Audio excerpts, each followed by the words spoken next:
ঢাকার ব্যস্ততার মাঝেও একটি প্রাসাদ আজও নীরবে দাঁড়িয়ে আছে। বুড়িগঙ্গার কালো জলের পাশে গোলাপি দেয়ালের আড়ালে লুকিয়ে আছে শত বছরের ইতিহাস।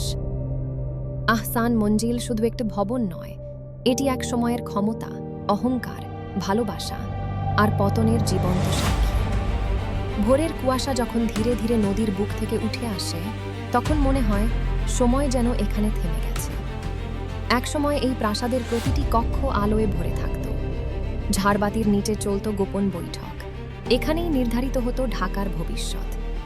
রাত গভীর হলে সুর উঠত দরবার হলে, নাচত ক্ষমতা, রাজনীতি আর বিলাসিতা। নবাবদের পদচারণায় মুখর ছিল এই করিডোর। দীর্ঘ বারান্দা দিয়ে হেঁটে যেত রাজকীয় ছায়া। প্রতিটি দেয়াল শুনেছে অসংখ্য গোপন কথা। ব্রিটিশ আমলের উত্তাল সময়ও নীরবে দেখেছে এই প্রাসাদ। অনেক সিদ্ধান্ত, অনেক ষড়যন্ত্র, অনেক বিশ্বাসঘাতকতা এই দেয়ালের মধ্যেই হারিয়ে গেছে।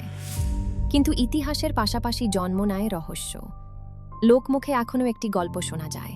বলা হয়, নবাব পরিবারের এক কন্যা প্রতি রাতে এই বারান্দায় দাঁড়িয়ে থাকতেন, চোখ রেখে দিতেন বুড়িগঙ্গার অন্ধকার জলের দিকে।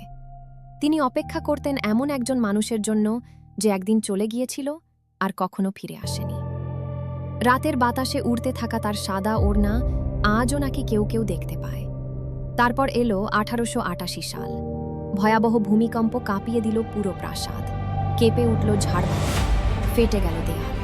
কিন্তু শুধু ইট পাথরই ভাঙেনি সেদিন, ভেঙে পড়ছিল পুরো এক নবাবী সাম্রাজ্য। সময়ের সঙ্গে সঙ্গে নিঃশেষ হতে থাকে ঐশ্বর্য। করিডোর ফাঁকা হয়ে যায়, দেয়ালের রং মলিন হয়ে পড়ে। নীরবতা ধীরে ধীরে দখল করে নেয় প্রাসাদটিকে।